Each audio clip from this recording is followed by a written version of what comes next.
Goes back to the green player. Green player rolls a 4.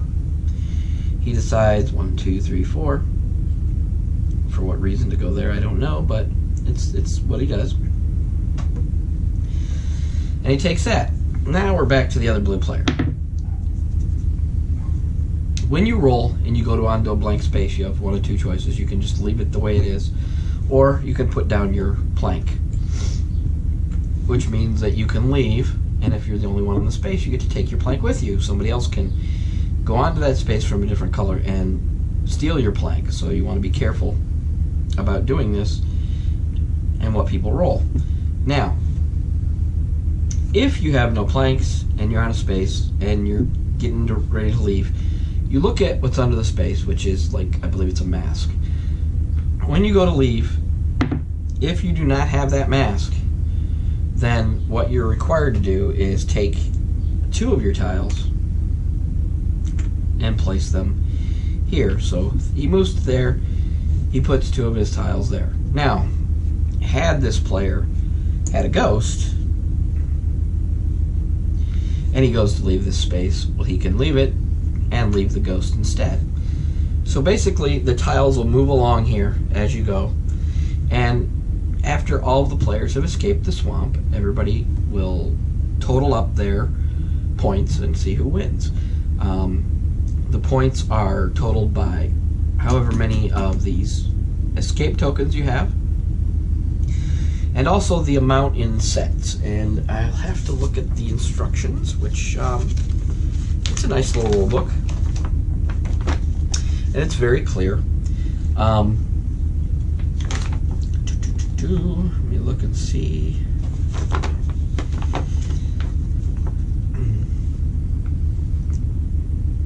If you have a tile that doesn't match the other tiles, it's worth 1 point. If you have 2 matching tiles, 3 points. 3 matching tiles, 6. 4 matching tiles, 10. And 5 matching tiles, 15. So basically, it's set collection. There is some strategy in this. Don't be fooled. There's a little bit of strategy. This would probably be a good starter for maybe your kids that you're trying to teach the beginnings of strategy to. But based on what you roll and where you want to go and what you want to avoid, you're going to want to look at all the different explorers you have and choose the correct one to move.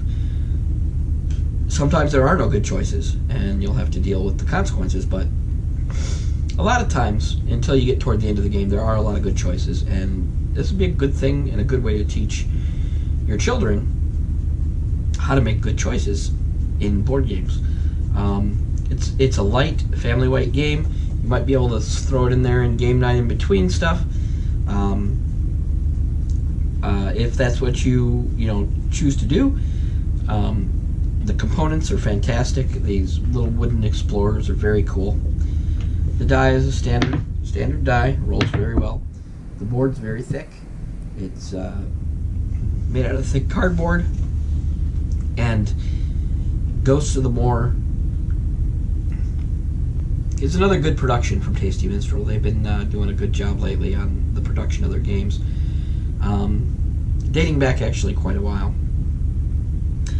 But it's a lightweight, family-style game. You can play with your kids. You can play as a filler game. And I believe that most people will enjoy this game.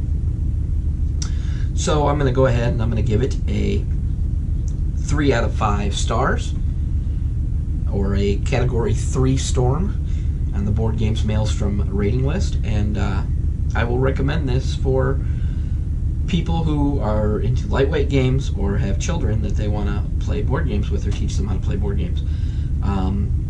This is a fantastic production. It's a great game. It just came out this week. It was soft released at Essen, but it came out just this week. I want to say on the 12th of March. So if this is something you think you'd enjoy, then I would get out there and get yourself a copy. And until next time, thanks for stopping by the Board Games Maelstrom.